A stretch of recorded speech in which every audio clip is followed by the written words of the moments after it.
Here we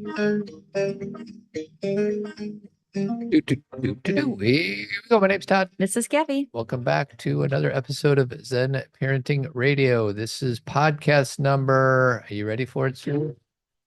Are you ready? The number that I love. 777. It took us 14 years to get to 777. I like it. And I have a little bit of research on 77. It's considered an angel number. Yes, duh. It's thought to be a message from angels or the universe, signifying that you're on the right path. Hey. Aligned with your higher purpose or about to receive divine guidance. It's often seen as a sign of spiritual awakening and inner wisdom. And it's also a lucky number. Like on slot machines, it always says 777. Right. That's the thing is like people, 7 always has kind of a good vibe around it. I mean, it's me saying it's my favorite number. I think it's a lot of people's favorite number. I don't think that I'm special in that regard, but you're right. Like 777 means you just won in Vegas, big. And it also, but it's funny to talk about angel numbers. I think last week when you told me this was going to be 777, I wanted to talk about angel numbers, but we prepared for something different.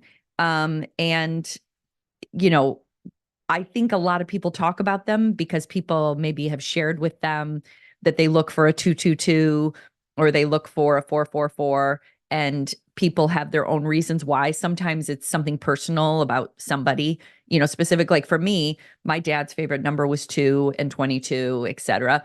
So whenever it's 222, I'm always like, hi, Dad. 222. But it also signifies something in the angel realm as well. So, you know, and I guess that is the angel realm. It's all the angel realm. But anyway, so do you have any numbers that you like to see on a phone or on a clock? Whenever we play video poker, or whenever I play poker with my friends, which is like once every 5 years, I always like it when deuces are wild. Okay.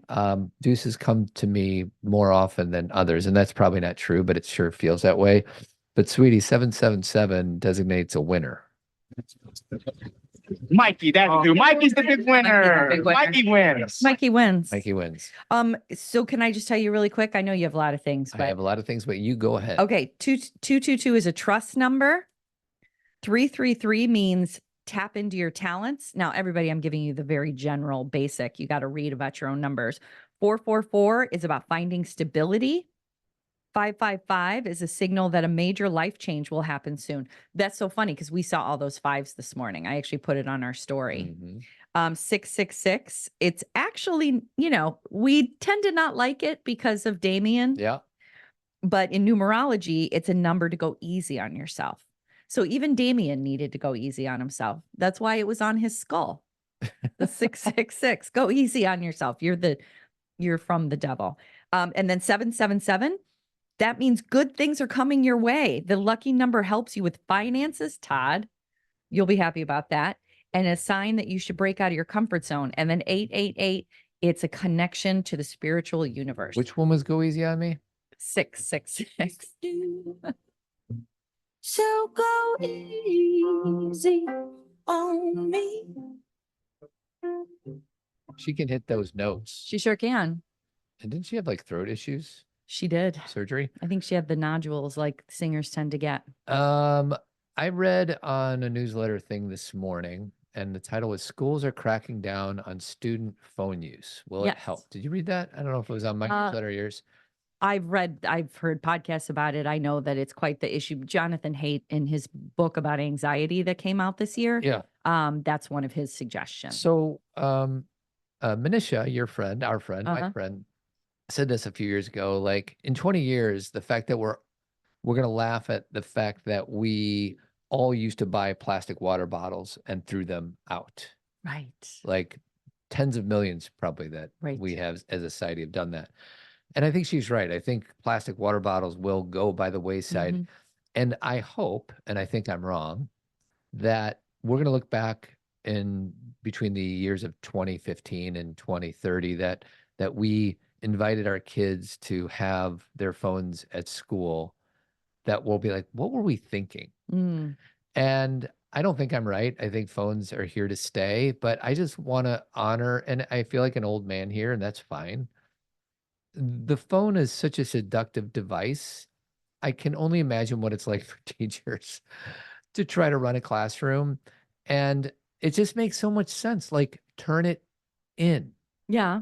And I haven't researched this. I haven't studied it. I don't know what the heck I'm talking about. But is the reason that we're not doing that is because parents want to get a hold of their kids during the day? Like, or is it because who's in charge here? The students, the teachers, the administrators, or the parents? I think there's been pushback from many different angles. One of the most common pushbacks is from parents saying that, I need to pick up my kid, or if something happens, I need to be able to contact them quickly. Obviously, there's a quick retort for that, which is call the office, or, but also, for example, if you have a kid who has school anxiety or social anxiety or struggling with something, sometimes that's a way to stay connected. And so they can continue to go through school and connect with their parent. And again, this is like a small percentage, but I think sometimes these are the voices that are heard. Like, that's the opposing argument. And it is also shifting something that we got really comfortable with. So whenever you're going to make a big change like that, it's hard to make. It's hard to roll that back. Fine, fair enough. And I'm not saying I'm against it. I'm 100% for it. Yeah, I get it. Mm-hmm. Okay, moving on. Some fun news that I heard today. Good. Did you know that Toy Story 5 is going to be out in the summer of 2026? No. I just read this. It'll be toys versus tech in the summer of 2026, featuring Woody, Buzz, and the rest of the crew, director Andrew Stanton said. Didn't we already do that in the Christmas version? I feel like Toy Story 3 was the best ending of a series, one of the best endings of a series ever. Mm-hmm. Toy Story 4, they tried to do it, but it wasn't as good. It's okay. Now, who knows what's going to happen in Toy Story 5? Well, and again, it's going to be amazing because it's Pixar, and I have no doubt. So I say go do it. Yeah. But I just remember the 30-minute Christmas special that we always watch that the girls still love, even though they're now adults, is where, remember, Bonnie and her friend are playing video games the whole time. And the other toys don't even know that they're toys. They think they're still at war. Oh, and they fight with the dinosaur. I can't remember the actress who, shares her or does her voice. But anyway, we always make a joke about it because at the end, he calls them the Bonnet tribe because it's Bonnie's toys. So Bonnie on the back of their feet. So I just feel like that was kind of the going up again, why toys are fun versus tech. But I'm sure it's going to be much deeper than that. It'll be interesting. Do you think it'll be Bonnie? Let's pretend one of us don't know who Bonnie is. Bonnie is who Andy gave the toys to. Oh, the little girl. Yeah. Oh, the Bonnet tribe. Yeah, I hope so. Okay. I hope so. She's a little sweetheart. Yeah. She's now. But she's going to be what? She's going to be in her teenage Yeah. years. So it's going to be a little like Jesse's, you remember Jesse's? I do. Girl. Yeah. And she left her. I know. Moana 2 is coming out Thanksgiving. Yeah. And the Gladiator thing, is that coming out? So Gladiator and Wicked are coming out for Thanksgiving. And Moana 2. But I do love Moana. I'm not trying to sideline Moana. Third. But it's a little third in the culture, meaning they're trying to make Gladiator 2 and Wicked a Barbenheimer thing. Yeah. You know what I mean? Go see both. Yeah. And I think Moana could get lost in that process, but maybe not. I mean, Wicked and kids are going to go see Moana, period. Yeah. Some kids are also going to see Wicked if they know the music and if they've been to the show, the Broadway show or whatever. I took the girls to Wicked when they were really, really young. Yeah. And then we've been 4 times since. Yeah. So my family's kind of addicted to that Broadway show. I think I've been 5 times because I went before I took the girls. I went with my niece and my aunt. Must really like it. I do. It's my favorite Broadway show of all time. And I'm so excited to see it on screen. More than Grease, sweetie? For sure. Because Grease on Broadway, whatever. Grease, the movie, is great. But to have a Broadway show, it's the music, We love the music from that show. I love Defying Gravity. Sure. Someone says they're so Some things I cannot change. But never know. Too long I've been up. It's one of those songs that's hard to turn off. You come that much too high. I go. Cynthia Erivo is going to be singing. I mean, Adina is amazing, and that's the voice in my head because that's the Broadway version. Yeah. But it's going to be pretty amazing.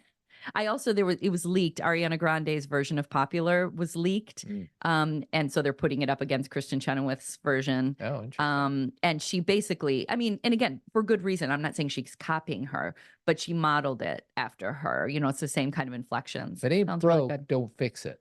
Right? Yeah. Okay, so you wrote a Substack last Friday. Yes. It's called Our Girls Want to Feel Inspired, and it was one of a series of things that you're going to do every month. Is that the deal? So my book comes out in January. I have this Substack. I write for it every week. Once a month, I am going to dedicate one of my Substacks to what I'm talking about in my book, Restoring Our Girls. A big part of Restoring Our Girls, besides giving kind of an overview of how to have meaningful and real conversations with our daughters, is also about what our girls wish we knew. There's a lot that we don't understand that our girls wish we knew. Yeah. Is that a good sentence? There's a lot that we don't understand that. Like, Yeah, there's a makes lot sense. of things that, like, my introduction is called, Will You Tell My Parents This? Because of the amount of times that girls will tell me a long story and they'll say, will you just tell my parents this? Because they're so worried about either disappointing their parents or being so sad that their parents don't get it or don't take their side or just don't relate to whatever they're telling me in the same way. And they don't want the disappointment. They don't want to be criticized, and they want to have a good relationship with their parents, but they're very worried about that breaking down depending on whatever they want to say. And what I know girls will do, and this is probably true for all genders, is they want to salvage that relationship. Girls don't want to disconnect from their parents. They don't. But if they find that they're very different from their parents or that they don't feel connected to their parents, they'll do something just to salvage it. So they'll like shut down, maybe not talk as much, just kind of have a surfacey relationship. Probably because there's this primal way is if I can't connect with them authentically, right, then I need to stay connected with them because they're my caregivers, providers, correct, blah, blah, blah. So instead I'm going to put myself, my authenticity, my own needs aside just to stay connected to this person. I'm going to like kind of pat that down when I'm at home. I'm going to kind of hide that, kind of be like what they would call typical or normal at home. But then when I'm with my friends, I'm a very different way. When I'm at school, I'm a very different way. They don't share their real selves.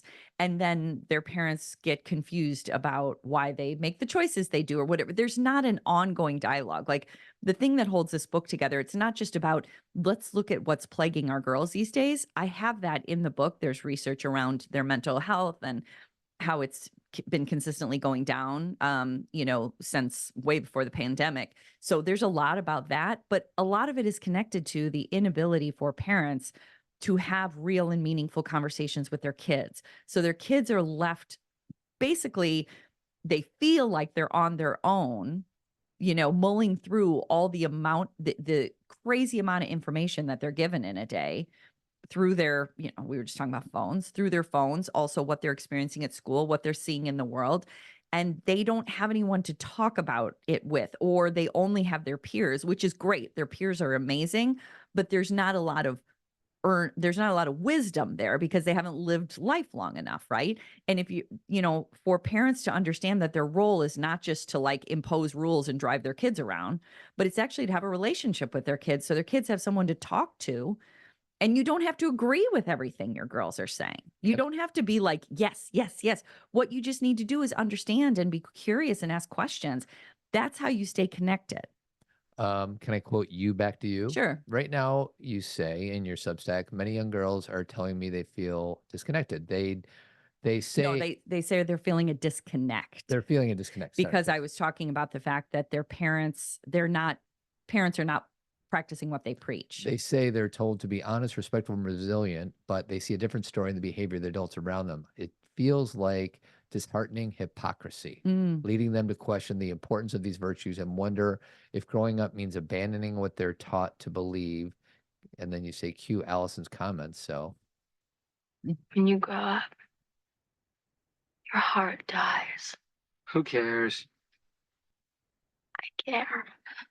and why'd you put that one in there, babe? Well, just because it's just, it's just a, how do I want to say it? It's kind of a known meme or a known, quote that comes from a movie that all generations watch. And it's basically this commentary on when we get older, we start to not pay attention and not care. Now, is that universally true? No, but there is this piece of telling young people how to be and how to think and what they should do, but then not practicing that ourselves. You and I have been talking about this for 14 years on Zen Parenting. Now, the thing I want to make clear, and I say this in the following paragraph, I think, is girls are not saying my parent can't make mistakes and my parent needs to be perfect. Like, they, of all people, understand the emotional lives of human beings, and they know that their parents will have a bad day or feel overwhelmed. They get it. It's just this inability to care about something or to be excited, because the title of my Substack is Our Girls Want to Be Inspired. And they see their parents' lives as sometimes looking miserable. And they're like, why am I growing up? Like, what am I growing up to? And so when we talk about like family culture, sometimes family culture doesn't look appealing to this generation. They're concerned about having children. I have more girls now who are, anywhere between 15 and 25 saying they're not sure they're going to have kids. I think that's very common in generations, but I think it's a little higher than usual. A lot of that is about climate change. A lot of that is about their own mental health, and they're not sure they could, handle taking care of a kid. And then part of it is they don't see a lot of joy in their parents' lives. They're like, I don't want to do that. And it doesn't mean we need to be filled with joy every single day. And, it doesn't need to be sunshine and rainbows. What it is talking to our girls about what inspires us, talking to our girls about, how we're multidimensional too. And that sometimes, we do feel stressed, but then here's how we take care of ourselves. This only if we don't have conversations with our girls, they only see the surface level. They only see us on the surface. So to them, it looks not great. Yeah. And it's got nothing to do with appearances. It's not how we look. It's not about aging. It's none of that stuff. It's just finding meaning in life. And this is a hard thing for anybody to share with someone they love, to say, wow, you're not inspiring me. That's a hard, I don't know if people say that to each other. Well, and it's, comes down to role modeling, which is something you and I have talked about forever. You throw a few ideas in there, talk about the upcoming election. Yeah. And I'm going to talk about Tim Walz in a second here. Great. Talk about the Olympics, like just share common interest and be inspired and let your kids see that you're inspired by something bigger than us. And talk about other people's inspiration. Talk about inspiration as a thing. Talk about meaning, talk about learning and growing, and the importance of, because what a lot of our girls see is just depleted people. And while understandably why we're depleted sometimes, we're raising a bunch of kids, we're working hard, we're, dealing with all the issues that we're dealing with government. Like, there's reasons why we feel depleted. But as parents, part of our I don't know what word, I don't like to use the word work, but part of our responsibility is to have a relationship with our children so we can share with them lots of different aspects of ourselves. What does inspire us? And if we have zero things that inspire us, then I'm going to pull it away from parenting for a second. I'm just going to say to that person, you deserve to have things that inspire you. Yeah. You deserve, forget about parenting for a second. You should figure out things that make you happy. We're not going to talk about this because I know you have so many other things, but I told Todd about 30 minutes ago, I said, you know what I want to talk about today? I want to talk about small, happy things, like small things that make me happy. Like today, Todd and I went to yoga at 6 a.m. as we were just talking about. And when we got to the club, the clock, it has this big digital clock, and it was 5:55 and 55 seconds. So there was all these fives, and Todd and I got really excited for a second. It's dumb. It's not a big deal. It's a small, happy thing. Yeah. What are you noticing those things, or are you just moving from thing to thing, trying to, check things off your list? Well, and the small, happy things are the big things. And we could spend some time on this real quick, and then we'll get to. We can spend some time on small, happy things. Yeah. And okay. afterwards, we'll talk about toxic versus tonic masculinity and some articles that I read in the last week from John Duffy and some Washington Post article. Great. So I'm going to read you a few things that are small, happy things. And I just want you to tell me if these are things that make you happy, and also to maybe riff off of them and tell me what does make you happy. Okay. Okay. Small, happy things. Listening to music. I don't think I derive as much happiness from that as the average person. Because you listen to depressing music. It's not that. It's just I'm more I default to podcasts, informational, and then I have some friends that are like, I just listen to music all day, and I'm just not one of those guys. So, and I'm in the middle. Yeah. But I do get a lot of joy out of listening to music, and especially if I'm alone in my car. Okay, doing something for others. Do you like to do things for other people? Does that make you happy? Acts of service. That's my love language. I know. Yeah. I know that for sure. Hugs. I love hugs, and they're undervalued and underdone in our society with, friends, with buddies, with intimate partners, with kids. Hugs are awesome. Well, and I will say, again, going back to, restoring our girls, like your girls, no matter their age, need hugs. And if you can keep, like, especially when they're 12 and 13 and they're starting to go through puberty and they want a little more space, obviously give them space. I'm not saying, but if you can normalize it, if you can start to give them hugs in ways that they're comfortable and change and keep the hugs going, because if you stop and then you want to give them a hug one day when they're 16, but it's been 4 years since you've been hugging them, then it's weird. It's uncomfortable. Well, and I'll sprinkle in it's just important to do that to our sons. Oh my God, 100%. And what I want you to do, Todd, whenever I'm talking about my book, because, I'm going to be talking about girls, please do that. Like, I don't want to be overly gender specific. I think that a lot of these things are universal, but I just can only talk about what I know really well. Well, and I'll just say that I think that women are conditioned to have physical affection. They're more open to physical affection from friends, from parents, from whatever, siblings, whereas guy culture, that's not cool at all. True. We do the thing where we, like, I don't know, we do some like fist bump thing, and then we bring our right arm in and like our right shoulders bump each other. So we don't, or you guys bring in for a hug, but your hand goes over your heart. So you guys don't really connect at the heart. Yeah. Like I don't know if you guys can see what I'm doing because this is audio, but literally guys put a hand over their heart like a fist and then hug. Yeah. So it keeps them from touching chests. Yeah. It's like a really, and I don't think it's on purpose. I think it's been learned. I think it's like it's a vulnerability thing. It's a vulnerability thing for sure. What about, I know your answer to this, sleeping in clean sheets. Yeah, overrated. Not overrated to me. That makes me very happy. So, but clean is such an interesting term. Fresh sheets, fresh legs. Okay. So before we get into fresh legs, if you washed the sheets 3 days ago, are they fresh?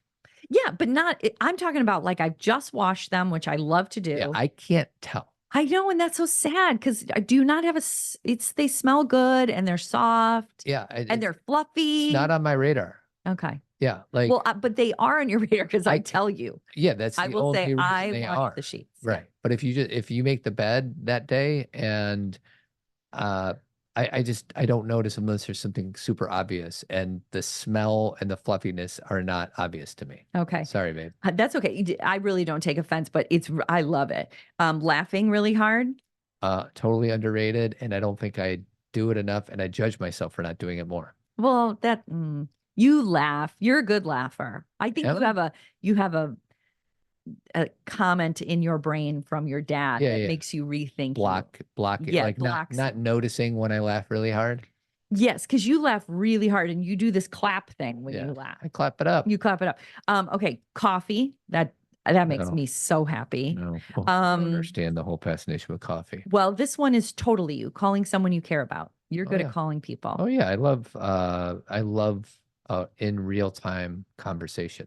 Yeah, like Todd will just be sitting there. He'll just call someone, FaceTime them. Even. Yeah, he sneaks up. I do that a lot with our family. Yeah, their nieces. Yeah, and your friends from school. You'll be like, oh, I called so and so today. Yeah, you're just good about that. Having time to yourself. Yeah, that's totally overrated for me too. For me. Yeah, I love time to myself. My quick story is I thought there was something wrong with me because I have all these examples of how I've had opportunities to be alone. like at college, I had an opportunity to have my own bedroom and I didn't want that. And that's at a time when everybody wanted their own bedroom. And it just moved into my adulthood. And I'm like, well, I need to go camping by myself. So I went camping by myself and I didn't listen to the radio. I didn't bring a book. I literally just spent time alone with my thoughts and the environment. And I think I was there 2 days, one night, and I slept most of the time. I cooked myself some food, and for me, I was like, I could have done so many other things other than that. That was a waste of my time. Now, if I would be disciplined and do it for 4 or 5 days, I might have some type of breakthrough. Like, oh my God, I love being by myself. But because I limited to like 36 hours, I'm just like, that was stupid. Yeah. Whereas some people, like I have a buddy, my friend Mike, who lives in Idaho. He'll go for 10 days. He'll go backpacking by himself. It's crazy. It doesn't surprise me that, and again, he may have been this way before, but he's a doctor and he needs to help people all the time. Yeah. And I feel similarly, being a parent, being a social worker, that I like to get away from people, because if I'm away from people, I don't have to help anybody. And then I can kind of feel my own body and think about my own thoughts, because otherwise my thoughts are on other people all the time. And not to say, because you're in customer service and you have men living and you're a salesman. So I'm not saying you don't care about people, but I don't think you feel as beholden to other people. No, when I'm traveling, I'm by myself. Yeah. Most of the time. Yeah. So I do get time by myself, but it's almost like forced time by myself. Right. And you're more extroverted. Yeah. So I'm only going to do 3 more so we can move on. Fine. Reading a good book, that's more me. That's definitely more you. I like to listen to books. I went swimming last night and I'm listening to a book on attachment theory, and it's kind of boring, quite honestly. But you just want to learn about it. I just hear so much about it, and I've never read anything about it. So I'm like, all right, I'm just going to listen. So I'm not all the way through. So I'm prejudging. So what's your attachment? I think I'm more of it. I would love to say I'm securely attached, but it's probably more avoidant. Yeah. And would you say you're probably more anxious, or what's it called? What's the new word?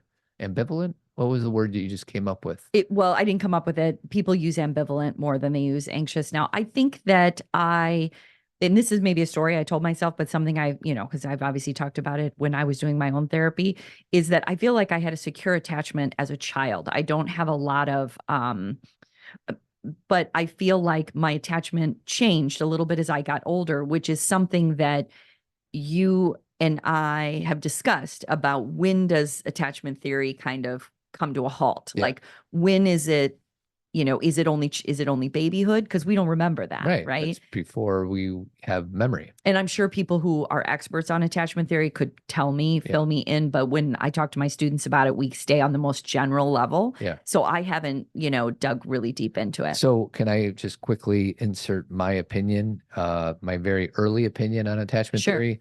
I would love to say that I'm securely attached. So just so everybody knows, as I'm reading it in my book, you're either securely attached, you have anxious attachment, you have avoidance attachment, and then you have disorganized, which is, as I understand it, a blend of both.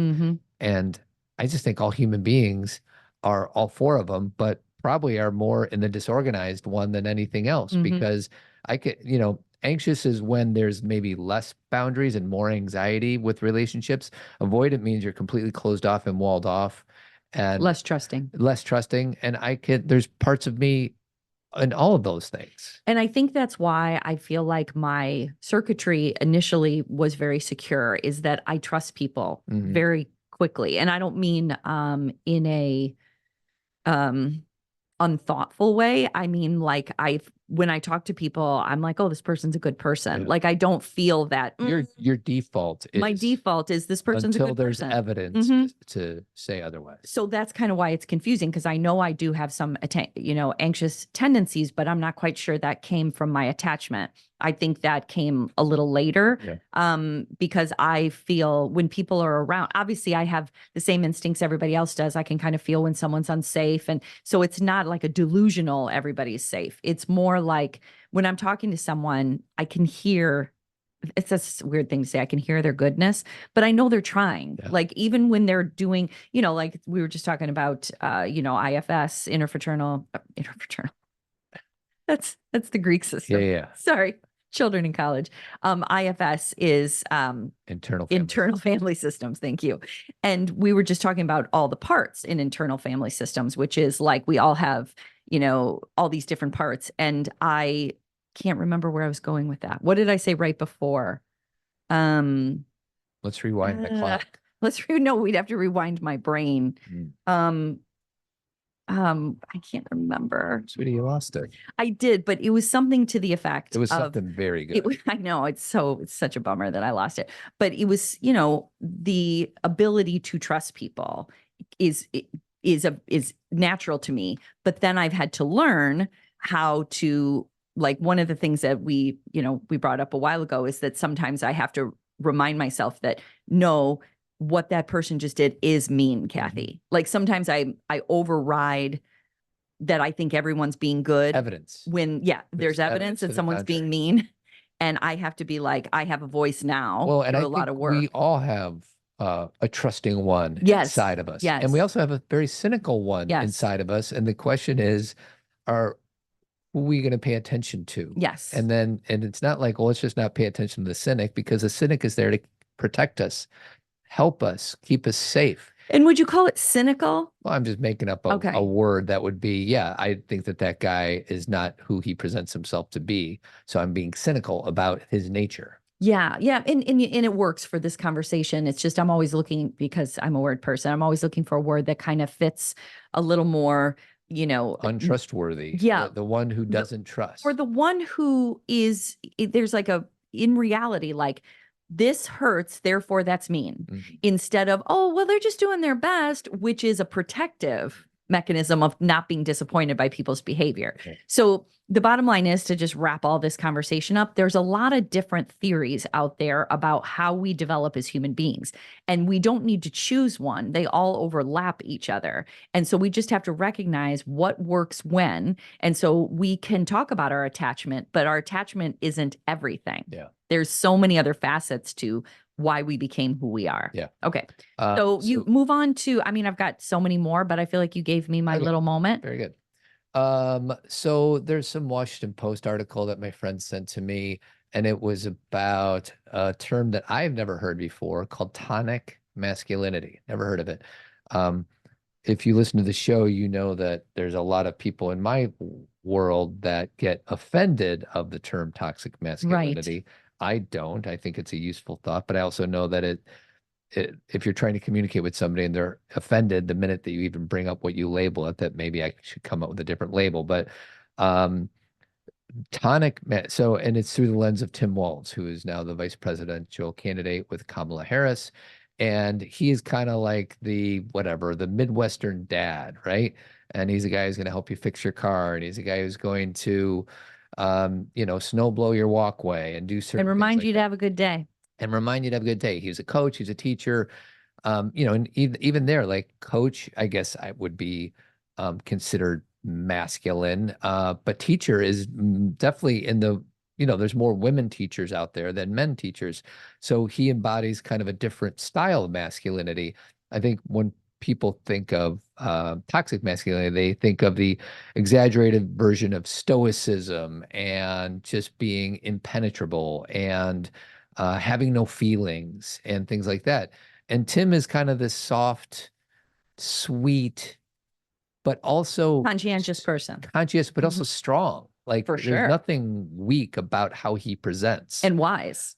Because I think of like alpha males and beta males. And, alpha males, I would consider more in the version of classic stoic masculinity, and beta males are the more softer things. And I'm striving to be more beta. I think I want to, and I think I'm more striving to be more tonic. Yeah, masculinity. And I would say tonic fits you very well. And I want to say something about, if we haven't said it a million times before, the thing about toxic masculinity, it offends people, and so we're not going to use it. But the reason that I didn't have issue with it initially was because we're not talking about people. We're talking about a type of behavior. Right. That could be from men or women, correct, boys or girls. Toxic behavior. Yes. And so there is a form of masculinity that becomes toxic, but it's not you are a toxic person necessarily. It's just this behavior. Yes. But to your point, why stop a conversation? Let's keep having a conversation. So let's find another word. Right. So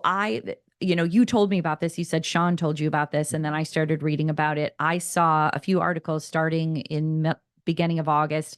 Monica Hess from, I think, the Washington Post wrote something, but I think somebody found it either on Threads or Twitter or something. Someone else said it. Do you remember who originated I have Tonic? no idea. So that sucks because someone was really wise and came up with this, and I'd love to give them credit. Yeah. But what I love about it is, like, what is tonic, right? Tonic is like energizing and vibrant. Like, that's, if you look up the definition of the word, a tonic is like, it opens things up, it alivens us. And so a tonic masculinity is like, I picture it like shedding light on everything, where it's like, you can have all these traits. You don't have to give up any of these traits that we may consider gender, specific. Like, you can, work on your car and make sure you're the airport dad, and, use hammers and nails and do all the things, and, be a football coach. But you can be a kind human being at the same time. Like, this separation that we've had from, I'm going to be tough and mean. Yeah. It's such a disconnect from human behavior. Well, it's funny. Whenever I think of tonic, I think of gin and tonic. So Sure. but tonic does have, I used to think of tonic as being like carbonated water, but it's not. It actually has quite a flavor to it. Yeah. Tonic does. But I want to read just 2 paragraphs from Duffy's Substack from last week. John Duffy's a good friend.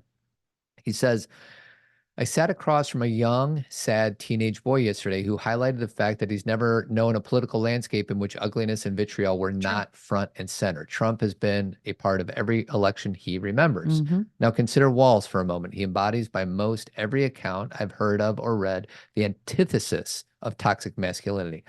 He's a dude's dude for sure. Former military, can fix the car, dad style, coach football, taught high school, family guy, shamelessly proud, fun dad.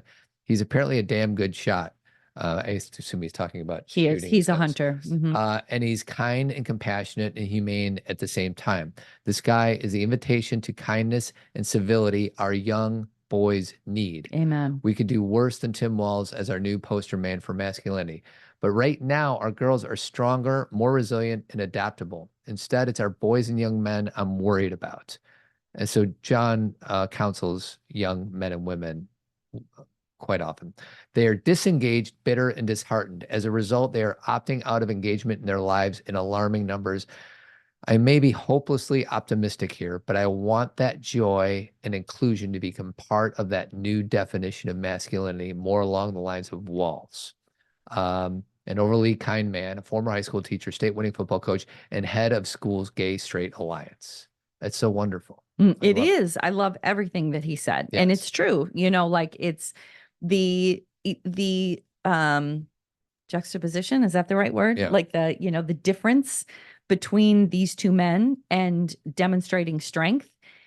And, there's such a, when there's a masculinity that's about winning all the time and about being the best and being king of the hill and having everything and being untouchable, it's so unreal and it's so insecure. And again, I often, when I see people, not just people walking around, but like, famous people or whatever, and I hear them speak, I'll often say to Todd, that's so transparent, like what they say. And I think a lot of people feel this way. I don't think this is a therapist thing, but when someone is like going on and on about why they're the best, they obviously don't think they are. Yeah. Because the people who know they're good, they tend to not share that as much because they already know it. Yeah. There's an internal way of understanding your depth and your strength.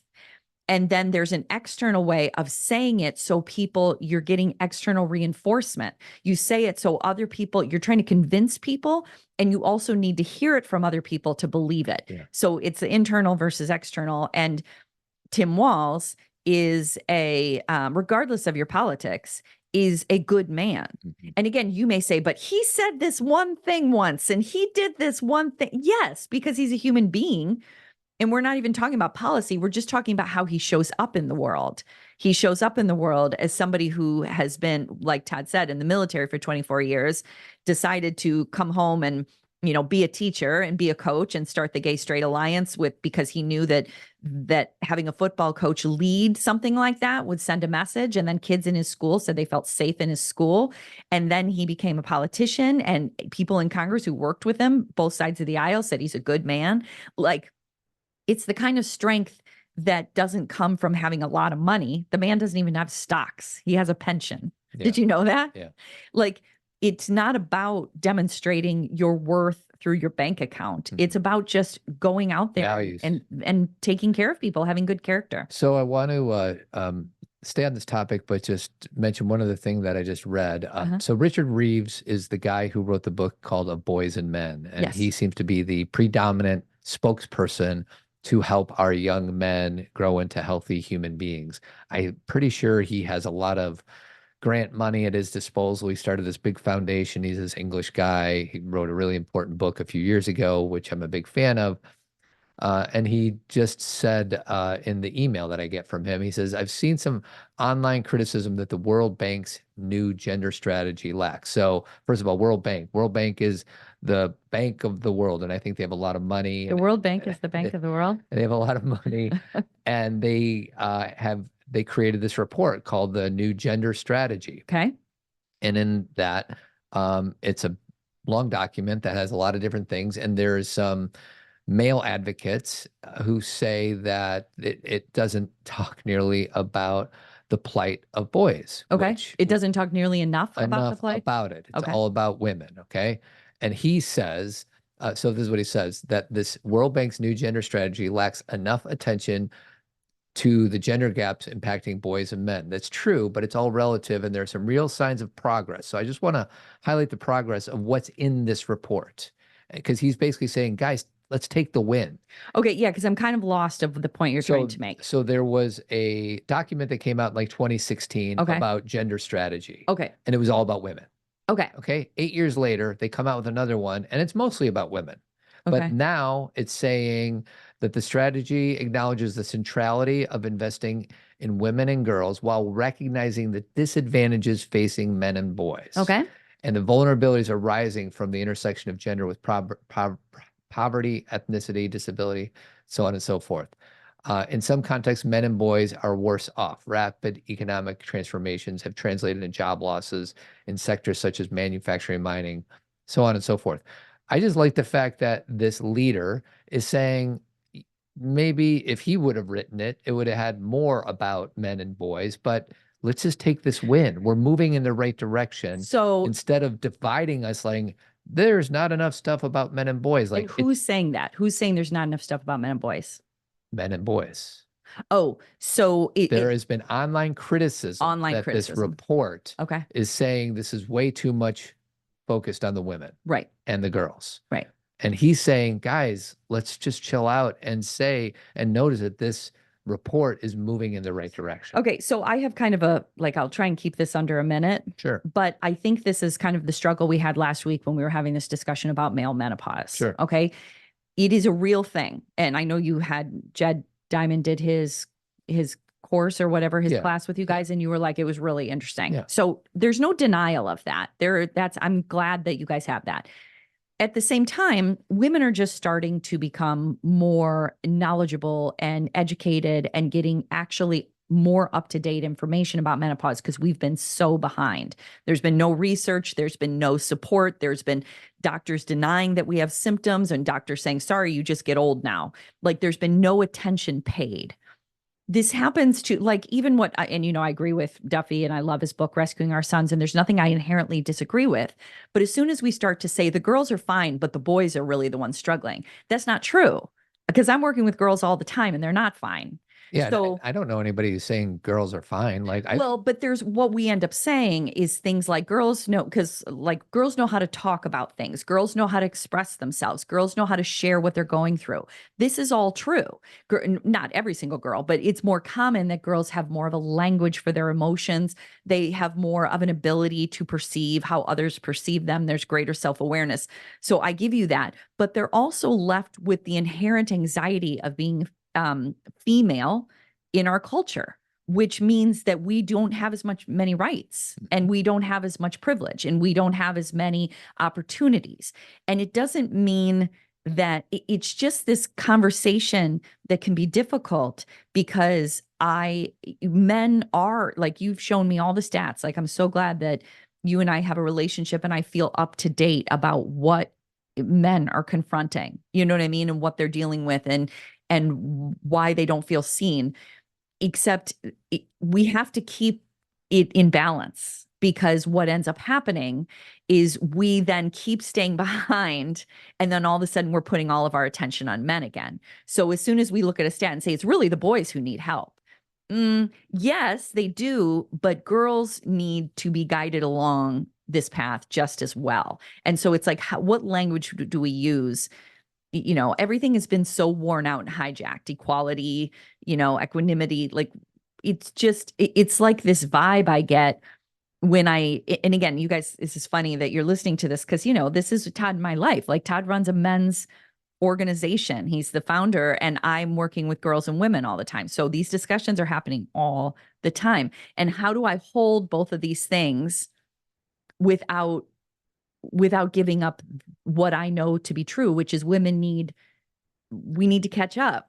When one gender wins, both lose. genders lose. Correct. And this gender studies report focuses dominantly on women. Correct. Which I agree with. Right. This is not about you. I think if you're going to give me a choice on if I can just snap my fingers and come into this world as a man or a woman, I think my opportunities are, as a man, are so much easier than if I were a woman.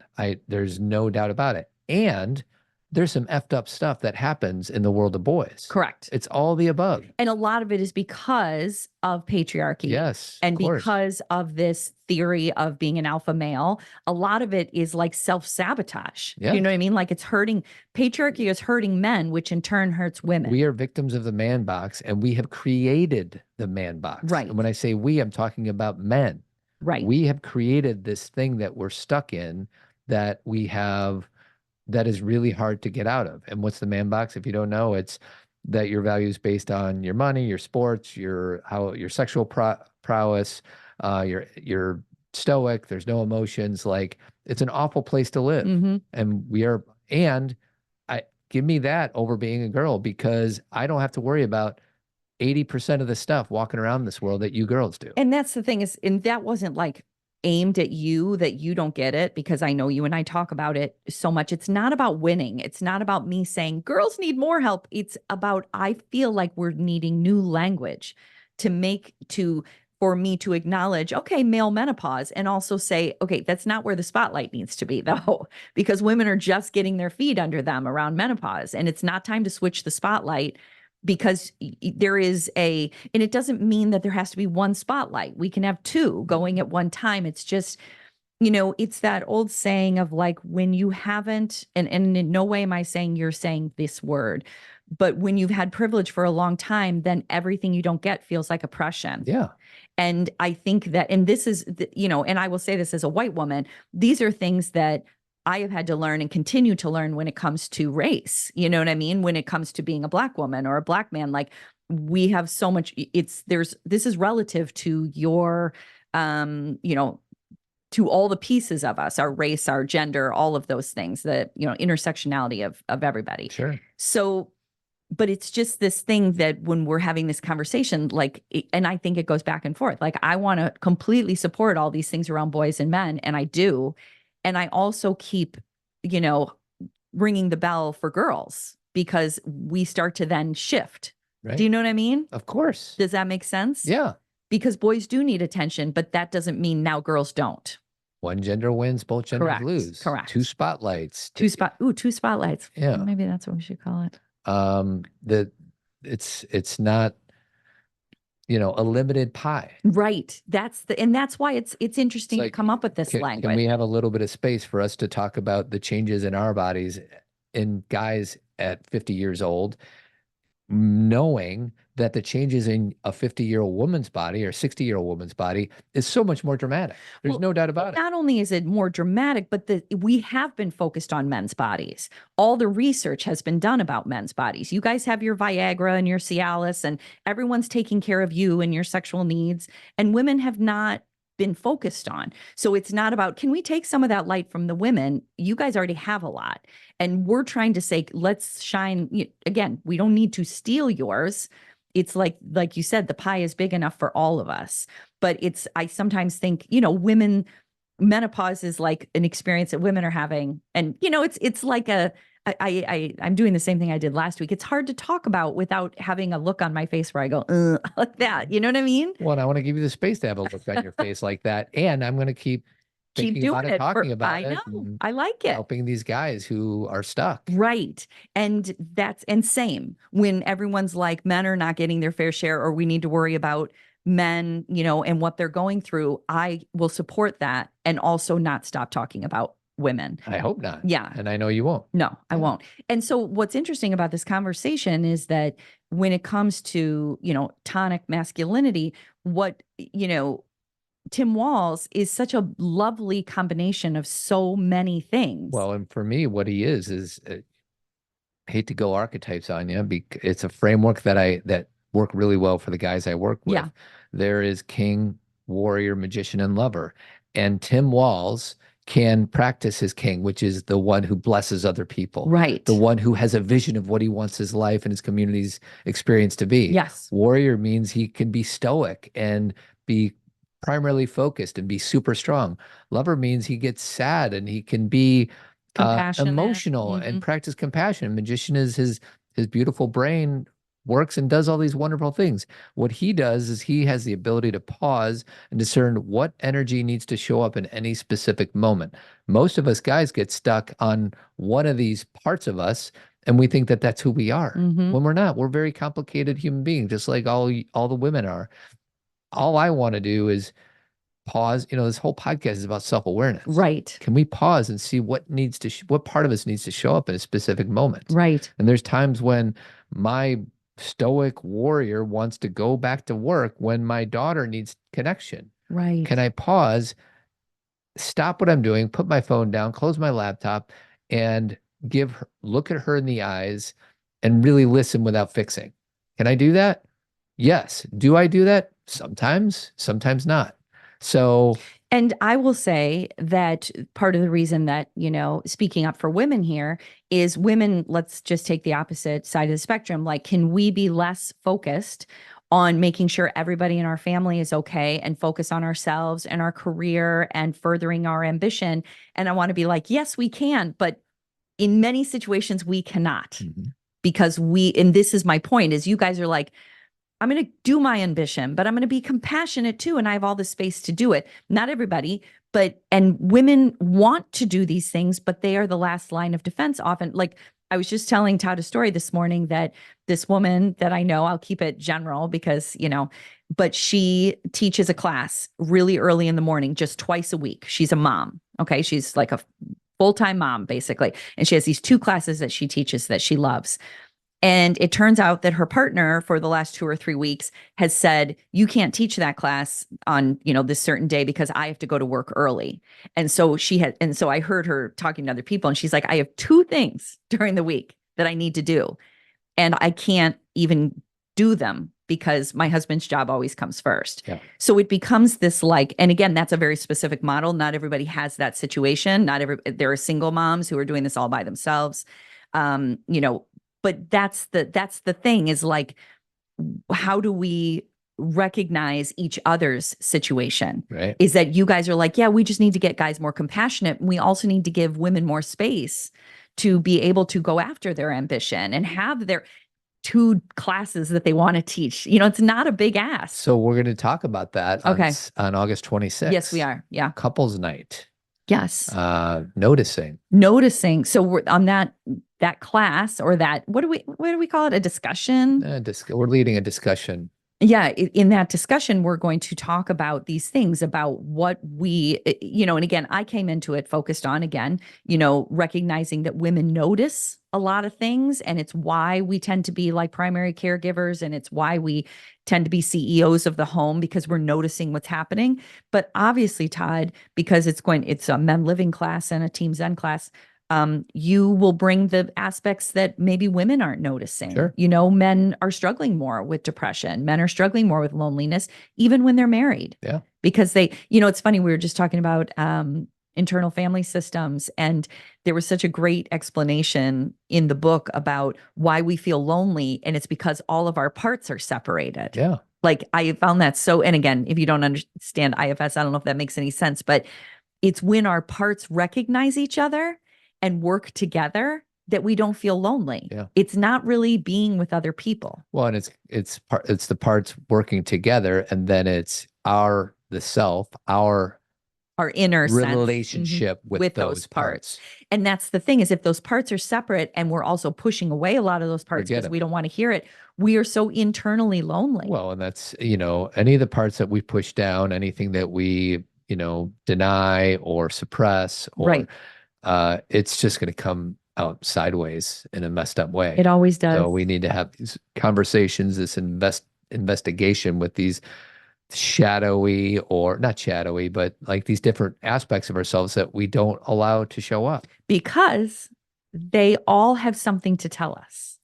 They would not be in us if they didn't have a message. Well, and most of this happens in my mind. And, when I'm struggling with something, whether it's with parenting or relationship, if I can share it with you or a good friend or my coach or my therapist, it's just therapy, whether it's Right. one-on-one therapy with your good friend, just sharing something that you're scared of or that makes you angry. That's what this is all about. So anyways, that's on August 26th. Yeah. So how do people sign up just for that? click on, just in the show notes. It's right at the top. You can find it. Yeah. We have a Zen Talk, number 190 on the 21st, which is 8 days away. And that's our Team Zen virtual community. Team Zen virtually community. And then, sorry, trying to do too many things. I know your brain, you go faster than your words can go. And then John Duffy in September. Yes. What's that? Friday the 13th, sweetie. Sweet. Oh, that is Friday the 13th. I was about to say that's Halloween, and that is Jason. You're right. That's right. So Friday the 13th, John Duffy, only for Team Zen. So the only way to get on live with Dr. John Duffy to talk about men and boys and women and girls and everything else. Sure, that's only for Team Zen? Because weren't we going to make some announcement? Oh, that's right. That's not on Team Yeah. Zen. That is our podcast. That's our regular podcast, so that's not true. Yeah. Even though we will have other things just for Team Zen. Yeah. So I suggest you join. Good catch. But that is going to be more like announcements, because some people may have gotten emails from us. If you're on our email list and you got emails, but if you didn't get an email from us, then you should be following my Substack or something, because we've been making announcements. That's right. And I'm being elusive. Or just join Team Zen. Join Team Zen, follow us, do something, because we got stuff coming up, everybody. And if you're in Chicago, head on over to avidco.net, painting and remodeling throughout the Chicagoland area, 630-956-1800. Jeremy Kraft, he's a bald-headed beauty. Give him a call. Tell him Todd and Cathy sent you. Keep trucking, everybody.